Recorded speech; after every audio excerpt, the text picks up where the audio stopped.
What's up, Taro? How we doing?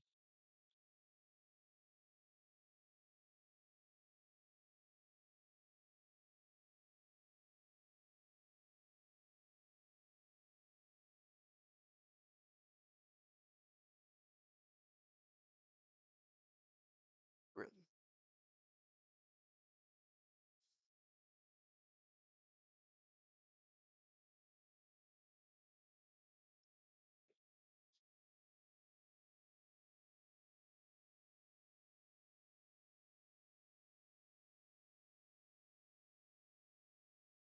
Why is this being difficult?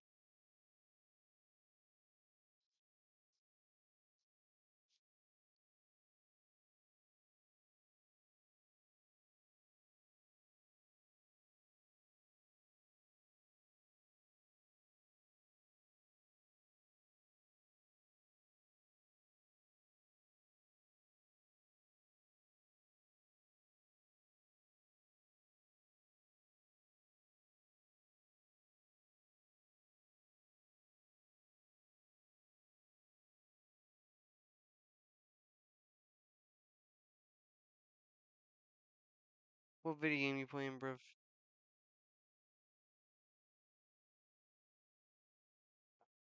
Yo, I'm just trying to get this thing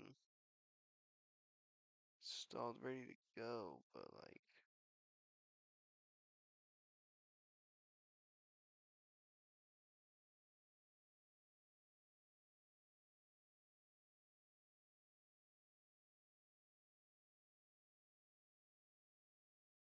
shit ain't working.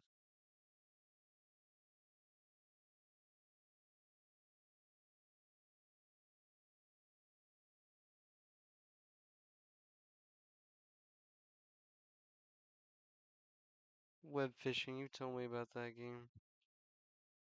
And I said I wouldn't play it, and I stand by it.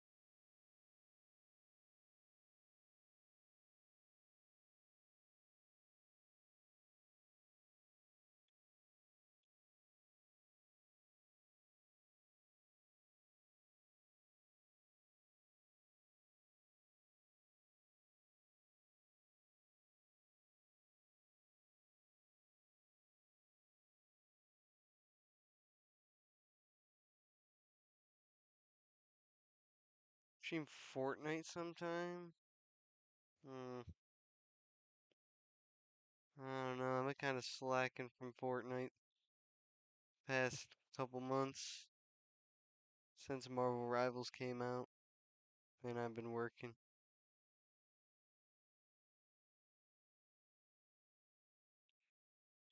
Okay. Ah, there we go. Wait.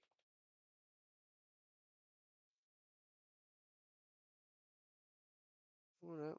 Wait a minute. Bro, come on. Run.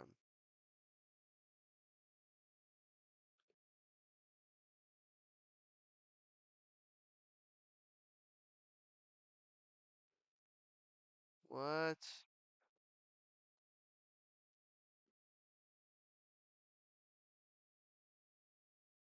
Yeah, I saw that they added Hatsune. Oh shit.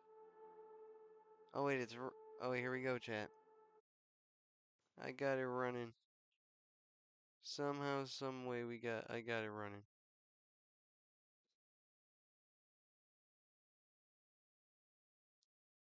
And y'all, I'm not sitting at my desk. I'm sitting way down here in the distance. So unfortunately, there should be no light. Uh, I don't know a good place to put my shit. Am I shirtless? No, I'm wearing a shirt. Ironically, a bear is on said shirt. Okay.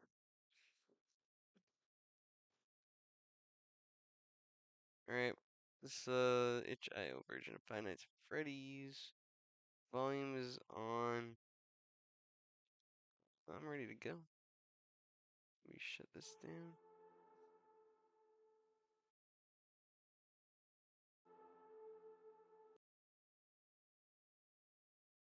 Okay. Whoa, okay. What in tarnation is this? This might be the worst thing I've ever seen in my life. Oh my lord, this is awful. Yo, how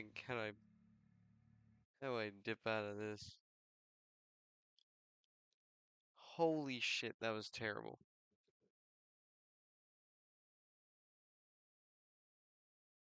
Wow, wow, not only was the lighting terrible, wow, that ran terrible. What a waste of, this is awkward. This is awkward. Well, um, hmm. Man, I didn't plan this. What do I do? How do I pivot from here?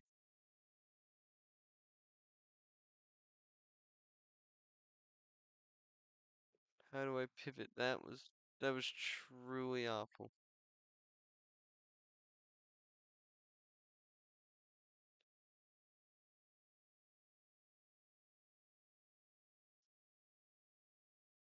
Well,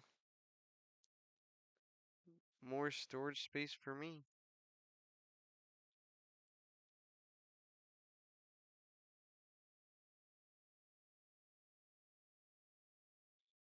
Do I got another plan?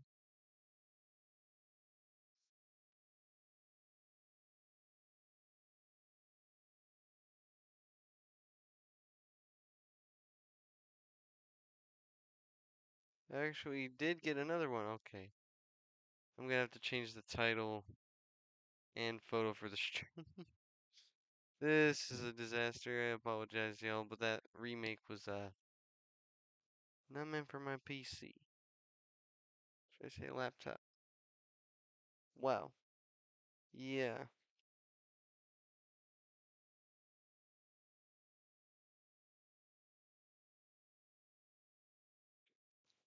Again, apologies.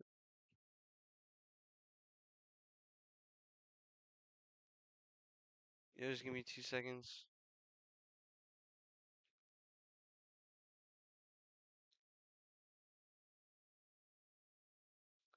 Oh man. What potential this had. What potential. So my channel started popping off. Was when I played Five Nights, the free version of Five Nights at Freddy's.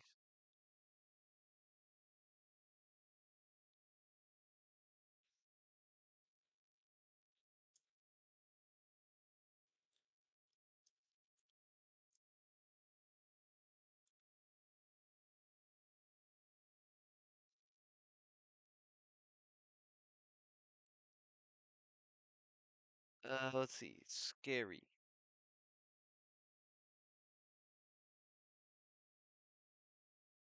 Yo, why are these pictures actually creepy?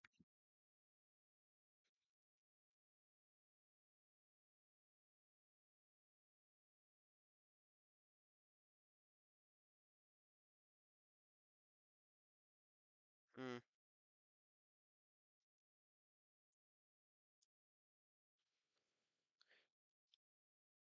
No, I can't switch. The PlayStation network is down. I can't stream from my PlayStation while they're doing maintenance. Like legit, I was gonna play Resident Evil and I had to pivot to this real quick because of that. True story. Let's do this shit.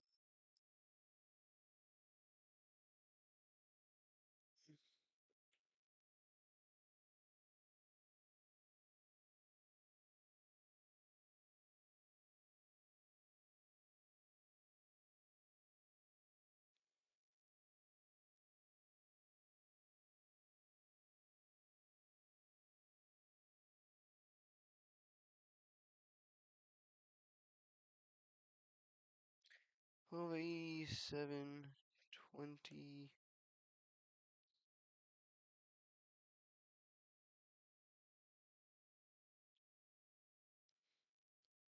I am on my computer, Tarot.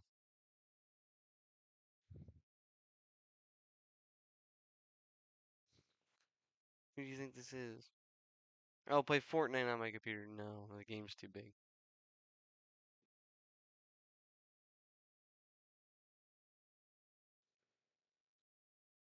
Okay, I'm gonna ask y'all in 2 seconds. Though those are not the dimensions. So, whatever, I'm gonna deal with it. Okay. Oh, I didn't change the description. It still says Five Nights at Freddy's. You know what? Fuck it, I'm gonna leave it.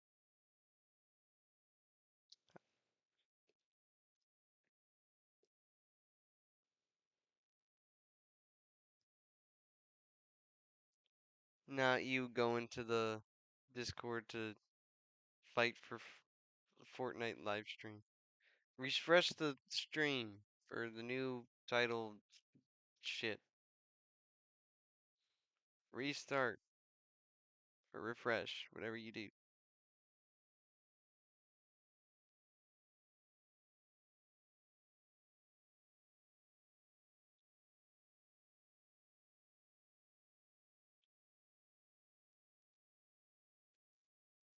Okay, where's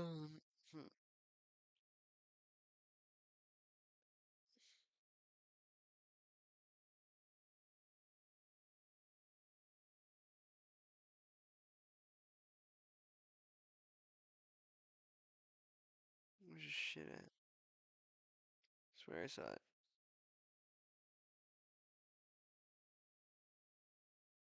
Alright. Yo, Baldi's Basics. Haha. It's a good troll. By my computer thinking I'm gonna play that. Okay, this shit is called. Oh my god, this thing's gonna take a while. Never mind. It's going.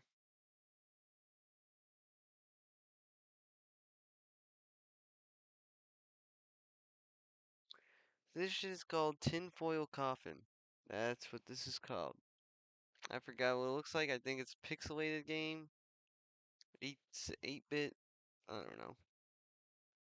But when I saw it, it looked good. Looked like my type of looked like. Can I function? It looked like my cup of tea. I want to try it out.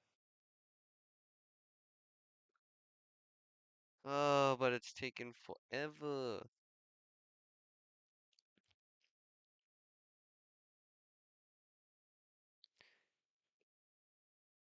Give it a sec. Give it a sec. Give it a sec.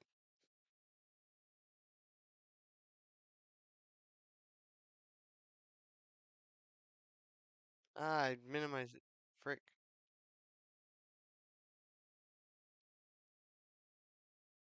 Come on. I know, computer, I know you could do it. I know you could do it.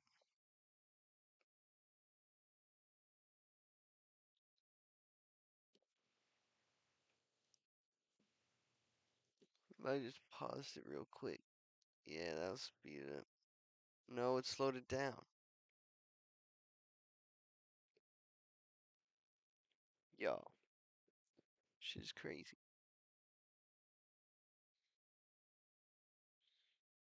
Any second now, it's gonna work. Wi-Fi in my room's been really bad recently, this week. I don't know why, but here we are. Bad. Okay, and we are just about done.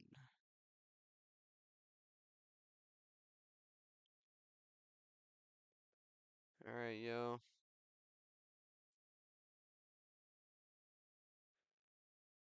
Let me get this shit off the screen for y'all.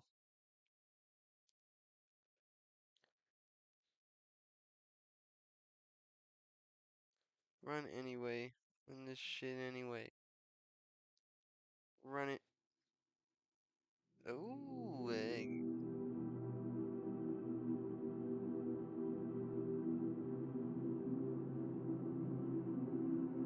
So we're in space? Oh, it's not showing. God damn it.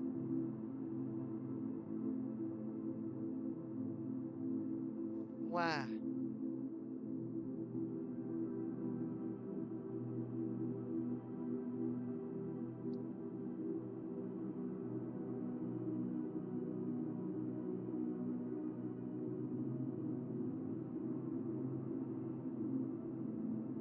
Damn, it's not even full screen.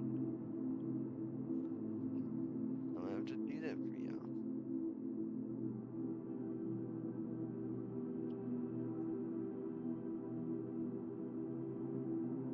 Ah. Okay, the game is technically not stretched out.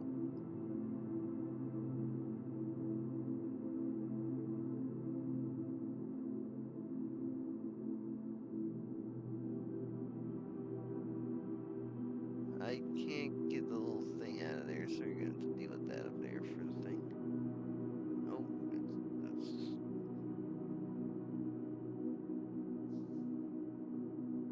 Alright. Let's play the game, chat. Oh. Alright.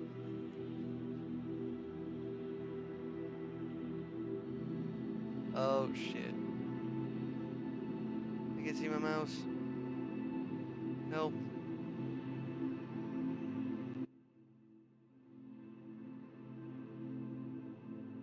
Voice volume. I don't know how long it's gonna be. Okay, my mouse is gone. I cannot see it. But I can still play the game. Metal Foetus drifts out, thrust into a world it had not been asked to partake in. The ship's shrapnel glitters in the unfolding space, the lining of the iron womb staining in the perfect void.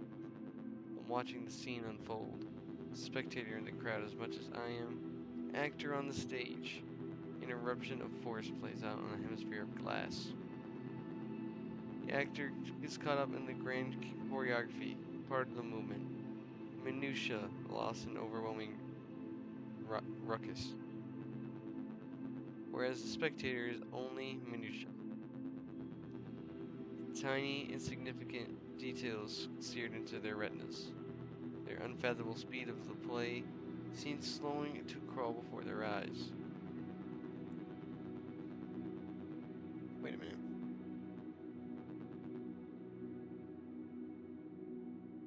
Y'all can't even see it. Think of it just a moment. So cool for them to force the monarch onwards. Out of this for her safety, where all was right, into their inky nothingness. The umbilical cord grows to top my bulky padded body jolts. The spectator mounts the stage. The actor is left alone in the wake of disaster. It took but a moment for the pressured suit to begin trying to salvage what it could of my mistake. A small mechanical whir reverberates through my body, followed shortly by a persistent breeze of air. I let go of the breath I didn't know I was holding. My skin prickled as the layer of sweat forming on my brow cooled and grew uncomfortable. Two pale marshmallow arms flew listlessly in front of my visor. I flexed my fingers. Didn't really see that. My great swollen digits respond in kind. It looked like fingers of a corpse. Fuck! The ship had been hit. I had been quick enough to get to my protective suit and attach it to the anchor. Why was that response when the warning siren blew, instead of attempting to prevent the impact? I willed my body to turn around, but nothing happened. My range of motion was limited. Typically, wrench workers can make use of propulsion packs when dealing with anything external to the ship, but they were a detachable module, allowing easier maintenance and flexibility on longer voyages. The ingenuity of this design felt lost in me in the moment. The weightlessness was an unfamiliar sensation no matter how often I trained. I always thought the word weightless was misleading, since it always excluded a weight on you. The pressure of an atmosphere crushed into your own personal space vessel. It had always felt a little uncomfortable at first, but now felt oppressive. Feeling of helplessness was overpowering. Tears mingled with sweat. Screams of terror or horror of hopelessness. Oh, it says of the whole time. And eventually, of resignment. The ship had been hit. I had survived. And now I was being dragged through space by the ravaged corpse of a long-haul freighter, wanting to die. A crack roars through my preemptive morning. First it startles me. Blizzard in my amygdala freezes. Sure that the noise was a symptom further was a further disaster. Hold on, can I pause this? Oh, I can. Yo, I can't see my mouse first of all. No.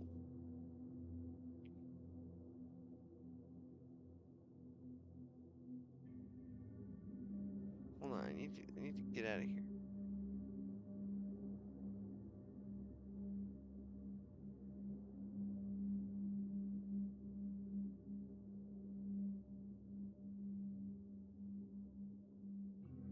Can I leave the game? Damn. Yo, let me fucking leave. Bro, y'all can't even see the game. I have to control F on this shit. Do I hold escape? What is A?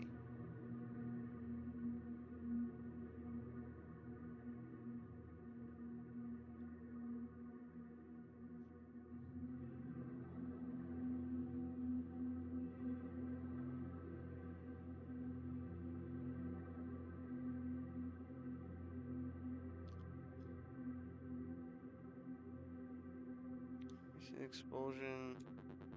Features of my face scrunched as I clamped my eyes shut, willing ignorance to any perils of my body, and the remains of the ship's maintenance bay.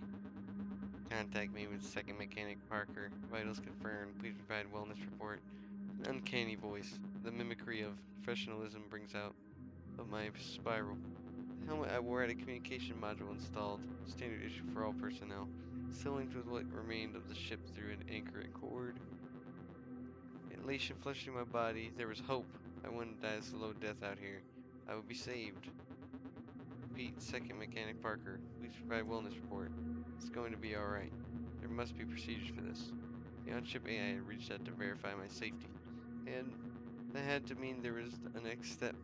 Space safety had been assured, resources would be allocated, and I'd be back safe. Yeah, sorry, my heartbeat sounded louder than the words were wheezing out of my mouth. Fingers bounced off the helmet's visor in a futile attempt to wipe away the tears of my emotional fallout. It would make no difference. Laika couldn't see me, but I felt the act helped to gain some sort of semblance of control. With it, I cleared my throat and donned the brittle mask of composure I responded. This is second mechanic Parker of the long freighter Ganymede. We have suffered rapid decompression following collision with... I need help. Laika, what's the status of the ship? Are the others okay? Laika was the name I'd chosen for the unit. Each crewman picked their own. Superficial gesture meant to lower your guard and promote vulnerability. That wasn't bold. I always struggled to buy the cold deception of forced corporate family, the weight of any interaction with the ship's unit AI. Being possibly recorded eclipsed by this metaphorical pizza party its fake friendship offered. Ship status is nominal. Cargo holds remain sealed, and load integrity indicates we'll be able to complete the mission. You, Laika, and Carla, are the others okay? Can you help me out here for fuck's sake? Unidentified object colliding with the maintenance bay caused sudden hull decompression. However, ingress to the room has been sealed. Damage localized and contained. The captain remains in cryosleep along with the rest of the crew.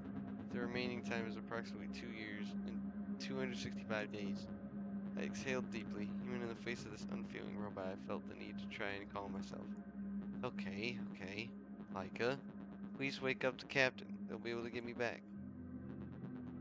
Laika, initiate wake-up procedure for the captain.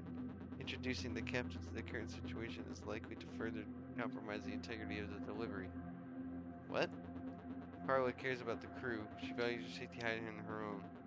If she were to know what has happened, she would likely attempt a rescue, doing so at great risk to herself and the remaining staff on board.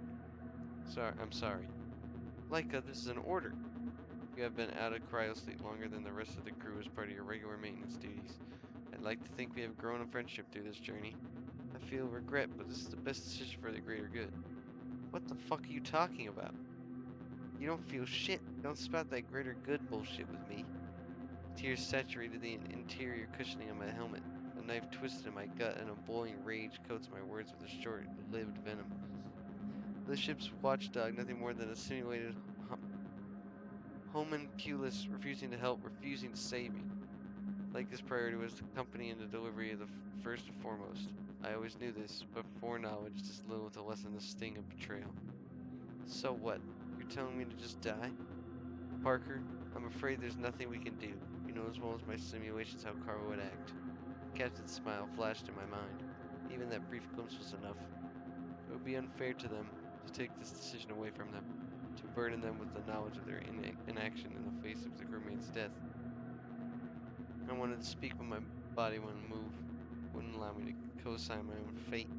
Still on the edge of the bridge, looking down at the whirling water below, willing myself to take that step, knowing the others would be better off for it.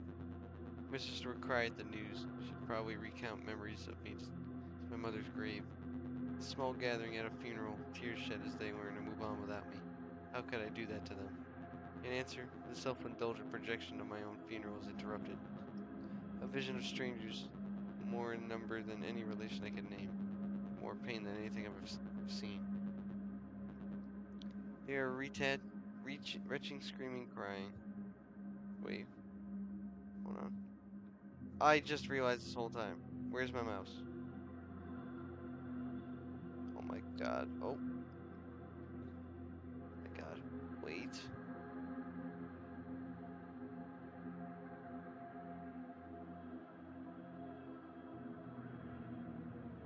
My god, hold on. Ah. Ah. Ah. Oh my god.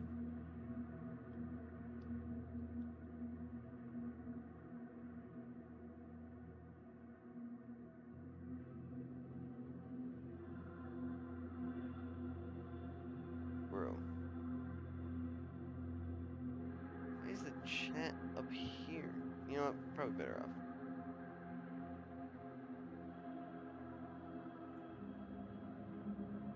Whoa.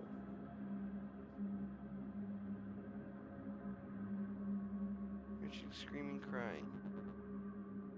Forecast its way in a row. Okay. I need to see. Y'all can see the game when I pull it up. Ah, there we go. Now y'all can see it. Alright. I just had to get it off of full screen. Let me... Okay, that's much better. Representative of the company reads off the name of the crew. Laszlo, Marco, Winry, Carla. Each name elicits renewed sobs. I look back at the ledge, at the water below. Take a step.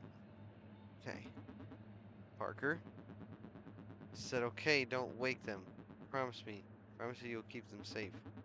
Of course, the safety of the crew is paramount to the completion of the delivery. Bitch, are you serious? I'm in the middle of space and you're talking about... Can you not talk about the fucking delivery? I just mean, I'm bound by the imperative wants of the company, yes, but doing so means I'm invested in them as much as I am you. Whether that one is real or not in your eyes, to me it is all the same. I promise you, I will act in the interest of the crew's safety. I will keep Carla safe. I will keep Laszlo safe.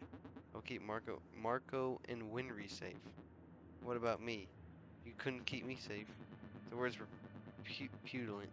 Spiteful jab of the unfeeling thread of artificial synapses. I know. Sorry, Sam. It's not like you could use my first name. Oh, it's not like you to use my first name.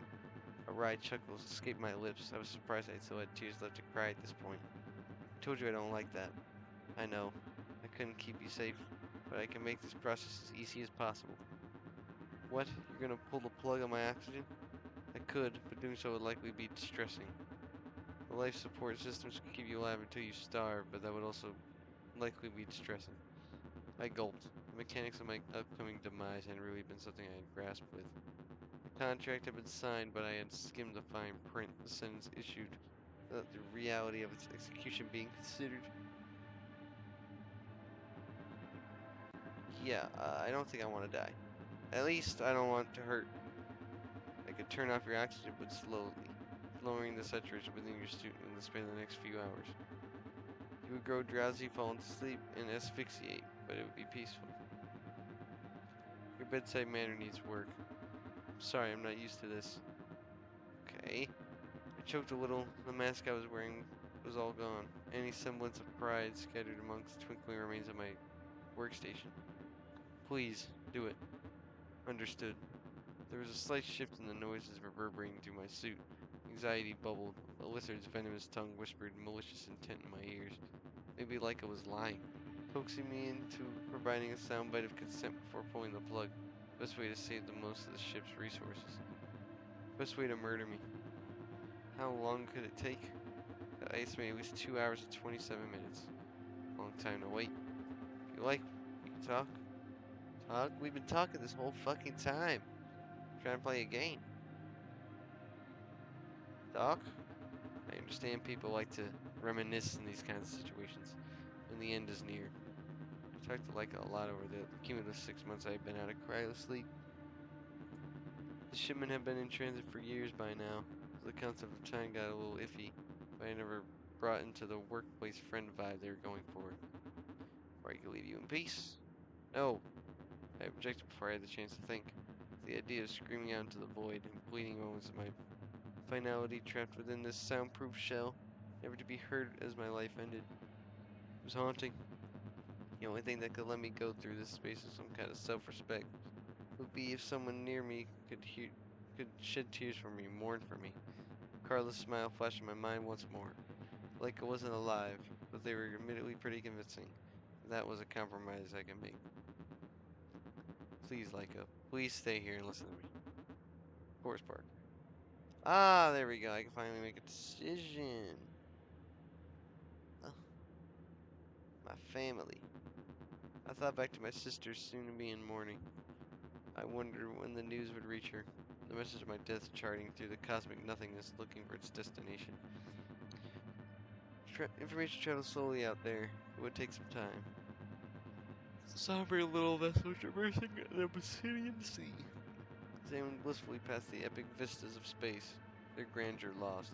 The only evidence of their presence being gossless squashes and stretches the message had to weather. One day the little sailor would reach shore and some cold representative of the company would erase any identity warmth carved into its surface, regurgitating a cold letter of consolation from one pre-approved template. Wow, you go from that to my father died when I was young. The words slipped out. I didn't care.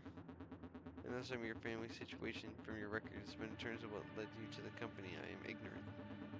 Perhaps you could tell me about your family, Parker?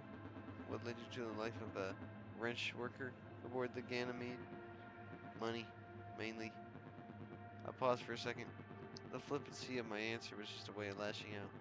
I tried to find the words to elaborate, but each sentence I formed in another roadblock, unable to be navigated without history and context. These relationships deserved more than to be summarized by a passing sentence. The petulant bout, the grief, the struggles, the love, the things I gave up my life for, they deserved acknowledgement in full. It all started with my father. I always looked up to my dad. My mom would always call him the breadwinner. Looking back at it, I bet the toys and time he was able to afford were the main appeal to me as a kid. Describing my father's affection in such a transactional way was a bit of a bitter taste. But as we grew up, as I was more exposed to what the world makes the world tick, his strength and patience felt endless. I remember my mom losing her job. Redundancy, I think. And the next day my sister falls off some playground contraption and smashes her teeth in. A huge medical burden adding to the financial weight thrust upon his shoulders in an instant. His smiling face looked down at me, even now. But he didn't bemoan us. Didn't chastise my sister for her carelessness. Didn't take to drinking or some other way to vent his helplessness. When we left the dentist, my mom was in tears, at her wits' end about the cost of it all. I remember her reassurance. Things would be alright, adding to the emotional state of three scared people, the weight he bared. Your family were now Bernstein Parker. I flinched at the word. It felt like I truly reflected. I would discover only that my avoidance of it was baked into my being from birth. The same way an animal is instinctively afraid of fire, I was terrified of being seen through that lens. I never wanted to be seen as difficult.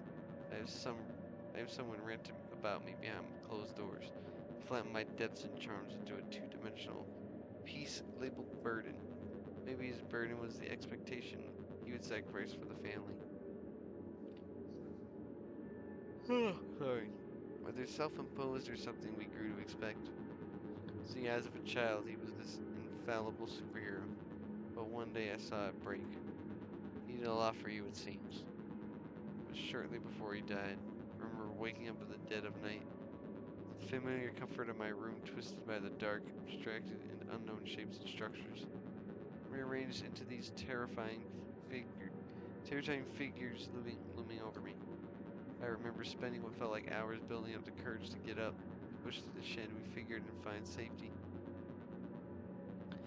I remember the house being still, like the abandoned set of a play, frozen in time. It was so serene, so peaceful. I would sneak with such calculated movements, years of tacit knowledge, letting me dodge every creaking floorboard as I explored this mirror world. What's up, puppet mirrors? I'd forgotten I was just exploring a land of dulled blue tones, grounded only by rhythmic ticking of an old clock in the hallway. I wonder if I'd ever felt that way again. I found my dad, slumped on the couch in the living room. He looked so deflated, so vulnerable, like he was waiting to die, just like me. That must have been difficult. He was only human. He must have not wanted you to worry. I guess he must have done that a lot. Took out the mask when it was safe and he was alone. I don't think I ever really appreciated everything he did for us until it was too late. He knew you loved him. That was enough. I'm sorry, Parker. Yeah. You're a lot like him in a way. You care deeply for your coworkers here. I'm sure you're aware you're their rock in the same way he was yours. He would be proud to see how much you imprinted on him. I couldn't form the words. His reassuring smile was the only concrete thing I could manifest. Everything else was swallowed by that darkness I once found such a world of imagination inside. If you don't mind me asking, how did he die? I took a sharp, deep breath. I'm sorry that was insensitive. You do not need to answer. No, it's okay. It's part of the story, after all. Pushed down the feelings I would never have enough time to fully process. The unexplored bullet point in a journal window by its author. It was some kind of workplace accident. He was a mechanic too, but on landcraft instead. I don't really know the details. Just one day he was here, the next he wasn't. I'm sorry, Parker. Yeah, me too. He was your career path of mechanic influenced by him. In a way, I'd been exposed to his work a lot growing up. Hobby projects in the garage and all that. When he passed, I was quick to try and help pick up the slack. Managed to land this apprenticeship gig, helping repair those transport crafts for use for people vacationing off-world. It scared me how much I really didn't remember about the years following my dad's death. It's like I lost something. Becoming a living automate navigating each moon's rise through the haze of approved workflows designed to enforce safety and kill individualism. My sister was always a smart child. We wanted to make sure she had opportunities to continue to be one. But when time came for her to look at university, she kept saying how she'd give it up, go get a job like me and help provide. I felt like I failed where Dad had succeeded. I couldn't provide for them the way he could, and now she'd have to give up her dreams. I don't remember how exactly I came across it, but that's when I applied to the company for the long freighter gig. It was a tough sell to most. They pack you in a freezer and send you out into space for decades, waking you up every few years for routine maintenance before turning you back off and tucking you away out of sight in your dreamless slumber. But they paid very well. Family got big upfront payment as a regular stipend. It's a bit fucked up when you think about it. How they can cost up a life so easily. The price of being a shoulder to cry on. A good morning that becomes part of their routine. recipient of tales about that weird thing you saw that day. All of it tallied up in a spreadsheet and paid out by check. I knew by the time I was first at a cry sleep, my mom would probably be dead.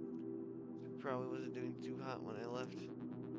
My sister would be able to afford good care for her and be able to realize the life she deserved. It must have been quite liberating to have a way to end the struggles of supporting them like that. I wore the armor of a martyr to protect myself.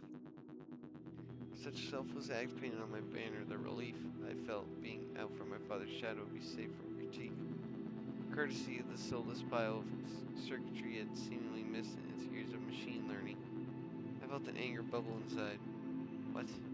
You think I did this to escape? You think I wanted to die here alone in space? I'm a saint for doing this. I did this to protect them, to give them the best life I could. Do you believe their best life was one without you? Ooh, kinda clocked his T. Kinda clocked it. He kinda clocked it. I remember the tears in my mother's eyes, bawling, cradling an old jacket of mine on the same couch that had held my broken father's year before. Fuck you, Laika.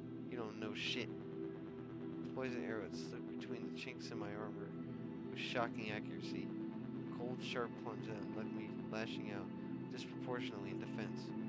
My shield stickily raised to protect from a further volley. But the poison had already hit its mark, seeping through my capillaries, a foreign virus exploring its new host. Forming cracks in walls formed over years of repeated behavior.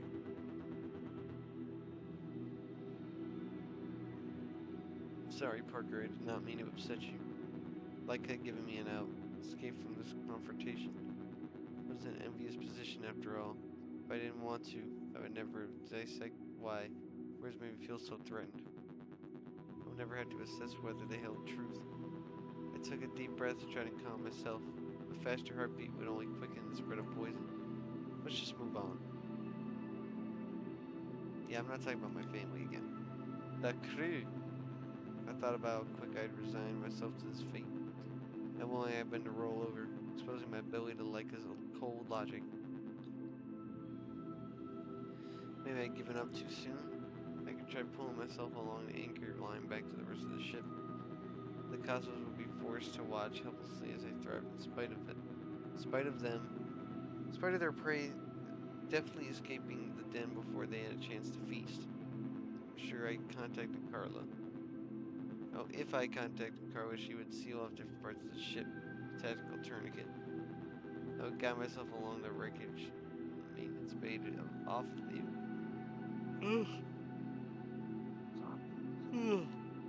industrial door. And after overriding the depressurization locks, I could rip off the scab and expose the ship's wounds to the void. It would bleed, life flushing out hard and fast. But after a moment, I'd be able to float through and close the door behind me. Transfusion of air in the other sealed off areas could be enough to save me. We would celebrate when we would brand a half-empty bottle of whiskey whilst Marco wiped tears from his eyes. Never missing an opportunity, they would tease and chastise each other for their contrasting responses. She would bully him for being a wimp, boasting confidence that I was never in any danger. Her flushed cheeks would betray how scared she actually was behind the mask. Lazo would be running diagnostics on my suit, crafting solutions to the ailments outlined in its telemetry. He was always good at triage, and allowed me to show his love and care for us in a way much more comfortable for him. Hiding behind the data and the procedures was his armor, I suppose. I wonder if that was why he became a medic. For every symptom had a response. Every diagnosis had a next step. It must be comforting. The safety that offered resonated with me. You never had to lead, only follow the physics outlined by millennia of scientific research before you. Maybe being a mechanic wasn't so different. Carla would smile. My mother smiled. I'm sure everyone else thought of her that way too. Surrogate shepherd guiding her flock through fields of stars. She cared for us, more than any strangers should have when we all met during induction. Maybe she had kids sometime before this life, and we were a comfortable replacement for her.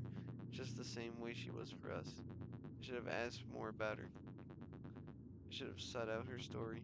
Looking back, Carla was always learning about us, diligent in tallying our experiences, goals, her dreams, likes, and dislikes. She would lovingly identify what made us whole, nurture us to share with her. And in our most vulnerable state, she would offer safety. Why didn't we ever offer to do the same for her? I would never be able to do the same. I would never be able to do the same for her. The thing about being suspended in space is that it's hard to generate force. That air to push against the flailing of my arms did nothing to augment my position. The anchor was affixed but to my back and was out of reach. Parker, please be careful. The integrity of the anchor fixtures in the engineering bay were severely compromised by the impact. I lacked confidence in its ability to hold your weight under duress. Blake had no doubt noticed my erratic movements, and reverse engineered the hopes I would put my fantasy of survival. Yeah, I just thought I'd die wondering if Leica was telling me the truth or simply trying to keep me complicit in my fate. Never mind.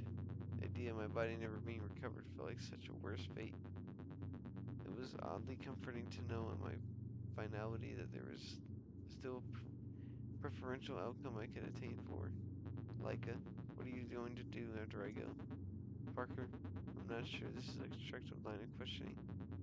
I want to know what will happen to my body. Well, when will you tell the crew? This isn't fair what I'm doing to them. At least let me know what I've signed up for. Once your vitals have ended, I will awake the captain and inform her of the situation. She will be able to plan an amount of recovery effort to retrieve your body. You will likely be stored in one of the cryopods until we reach our destination. It is too dangerous for them to come get me. With you alive, there will be more urgency, more rash. However, once there is no longer a concern of survival, the probability of reduced impact from the delivery goes up significantly. I felt sick, thought of vomiting in the helmet just to spite Leica. To make it clear that I had not gone peacefully. The evidence of my struggle could, however, mar the company in their eyes, paint Leica as the killer they are. Now to turn to shame. God, I was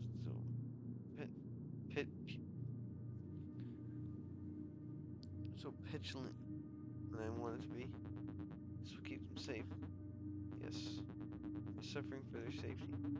That is our agreement. They would mourn when we would drown our sorrows in that half bottle of whiskey whilst dying Mark was tears. We were surprisingly compassionate when the need arose. Laswell poured himself into work trying to identify what went wrong and how he could protect what's left. I wonder if he blamed himself. I would if I were in his shoes. Carla would cry. Tears of my mother who had just lost her child. Maybe this was the first time for her. I can only hope that she knew the impact she had on us. I selfishly hoped she would never forget me. In many ways, she replaced the mother I abandoned. As long as I could squint and continue to overlap their images in my mind, I could pretend I wasn't such a coward. I wish I had shown her more appreciation for her. I wish I had deserved her love for me.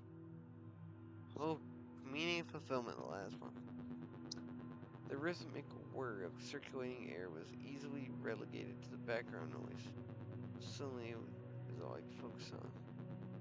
The persisting shifting of pitch black and forth of a mechanical heartbeat. Before long, my own tempo was synced to the thumb of an umbilical cord keeping me alive. The umbilical cord was slowly killing me. Staring at the looming end was scary. The finality of it. Oh, sorry, y'all.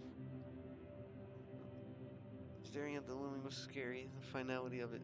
The punctuation that pencils the end of me. I struggled to comprehend the idea of an end. My consciousness refused a world without it. Oh shit, my phone. What would it feel like to be dead? To end? The primordial lizard rejected the concept of nothingness, but faced with the inevitable, it could only scream and writhe in conflicted terror. Looking back was more comfortable. Looking for meaning could help me find peace. I wonder if that's what led people to faith. concrete answer, unwavering and true to cling to. A comfort when life is uncomfortable.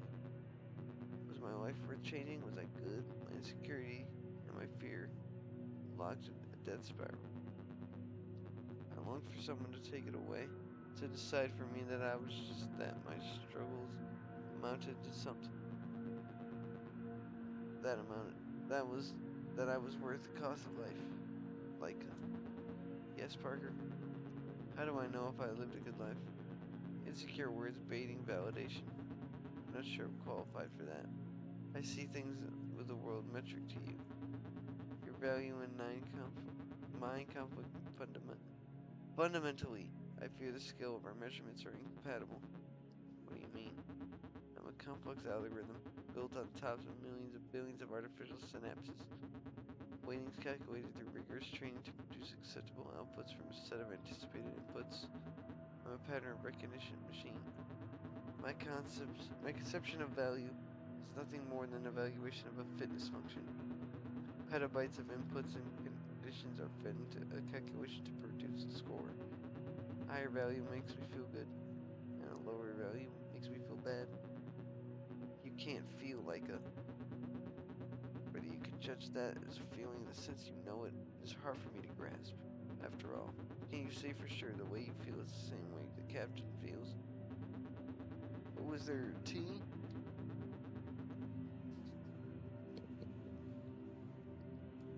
It's my understanding that we each experience the inputs and outputs of the colliding world through our own lens.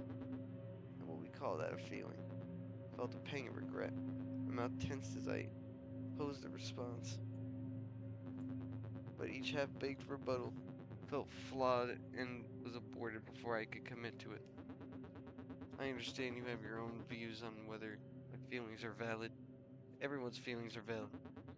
And I understand this may not mean much to you, but for what it's worth, to me, you have had a great impact on the journey of the Ganymede and the rest of the crew. In spite of everything, to me, you are worthwhile. The prejudice that had lived in my eyes felt uncomfortable in the wake of kindness. Could I call it kindness? Given the time I had left, going on the results on the emotional Turing test felt like a waste. Thank you. It's comforting to hear that. A moment of silence lingered, but it wasn't uncomfortable. So I basked in the warmth of the acceptance whilst I could. How do you measure it? Huh? What is your fitness function? Do you judge yourself as worthless? I'm not sure I know how to judge that. It feels conceited to judge myself purely on my own view. What if I'm delusional? At some core, I need someone else to give me worth, I think. What happens when you close your eyes? What? Who is left? When are you reduced to your most base perception of life? I close my eyes. The darkness that enveloped it felt instantly different from the black expanse in front of my visor. It was devoid of anything outside. I closed my eyes. Everything else ceased to be. All that was left was me. It's blackness. Just me. You perceive the world through your own lens. At some point, you have to judge it through that lens. Only you get to decide what makes life good and worthwhile to you. A familiar anxiety bubbled up inside me. The pressure of choice. The fear of making the wrong one. What do you enjoy doing? Who do you enjoy doing it with? What do you seek in these brief moments of stillness in life? That is your worth. That is your fitness function. The bubbling anxiety was settled to a simmer. That is a lot of pressure. Life holds as much weight as you give it. I expect you don't see the same weight in making a coffee. The joy you feel laughing with Winry over a drink. What are you saying? I think the meaning of life is what brings you joy. You see the world through your own perception. Then your own feelings are all your candy. Then your own feelings are all you can use to judge its merit. If you are happy, then you should feel satisfied that it was worthwhile. The words seemed to echo, reverberating in the pregnant silence while I left. What made you happy, Parker? Maybe start there. Conscious mindfulness was heard. I was so used to being aware of feelings of others that my own felt alien and immature. The unpolished and unrefined emotions I felt were uncomfortable to dwell on too long. For what it could be the first and last time I pushed through that feeling. I began scouring memories of my childhood, reporting on cherished toys and games that I would whittle hours away. Sometimes by myself, sometimes by my parents, later my sister, weaving stories of wonder as we navigated an imaginative expanse together. As I grew older, the joy grew shameful, insecurities and flaws brought into light in my adolescence. Forever burning marks my psyche. I began to care too much about what the other people thought of me. When did that start happening? Thankfully, the innocent joy never truly went away. Ugh.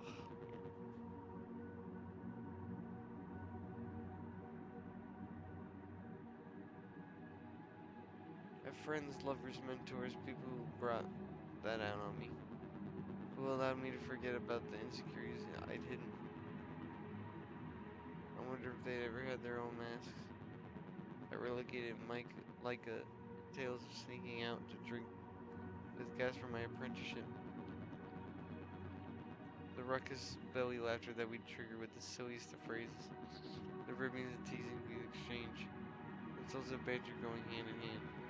Every negative, thinly veiled projection of our own festering insecurities.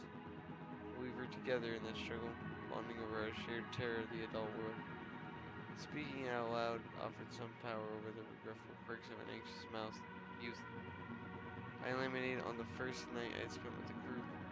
Meeting people always put me on edge. There was never a fear that they could see through my mask. Judge me for the insecure and emotionally unrefined person I feared myself to be. My playbook was always the same. By taking on burdens and responsibilities, I could come across selfless and considerate. My cowardliness would be painted over with compassion until only the vague outline bulged from the walls. Where's the other time we sat down? Oh man, bro. Quizzes through questions, quizzes, quizzes tours sprawled across furniture, laughing together.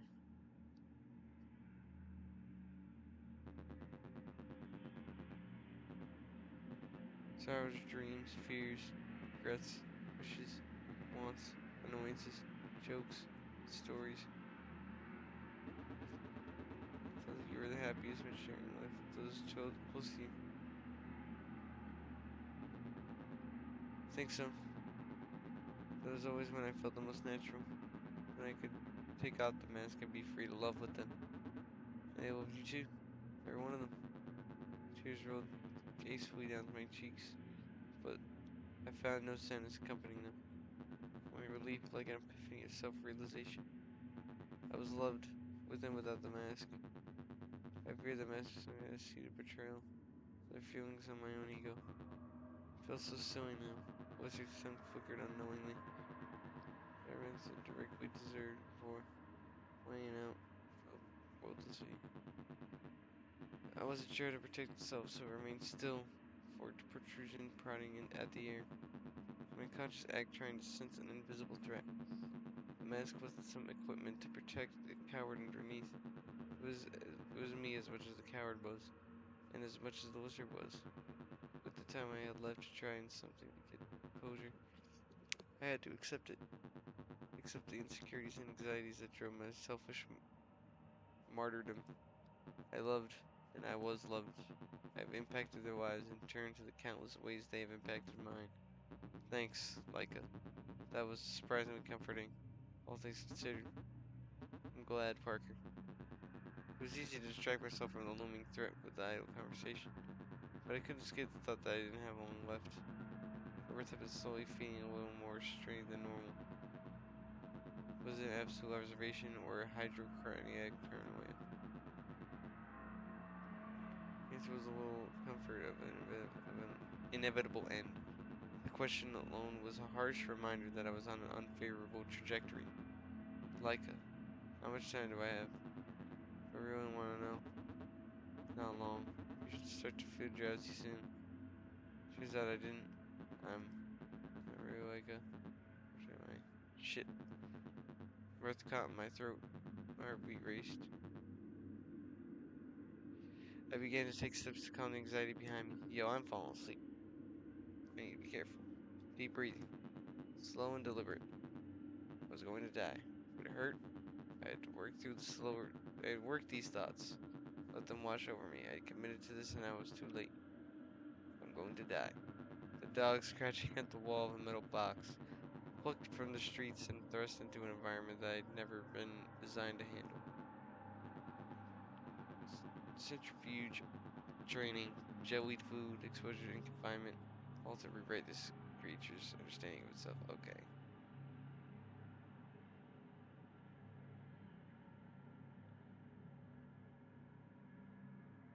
Yo, I'm about to fall asleep while playing this shit. It's not that this game is boring. Yo, where am I? Where is my face at? Yo, I'm tired. Oh, that's intermission. Alright, I'm gonna hit the sack. I am pooped. I need some sleep. Yo, please be sure to like if you haven't already. Please be sure to join the Discord, link in the description. Like, sub, comment, do all that stuff. I'll see y'all later. Sorry the streams haven't been very long this past few weeks. I am actually exhausted. I might need to take a day off from work soon, but we'll see what happens. But hope you guys will join me later tonight. Hopefully, the PlayStation Network uh will be up and going by then, and I won't have to worry about it being under maintenance. But we'll find out, and I'll let y'all know later. Okay, again, like, sub, comment, share, join the Discord, link in the description. With all that being said, you guys have a great rest of your night. You guys have been a great audience.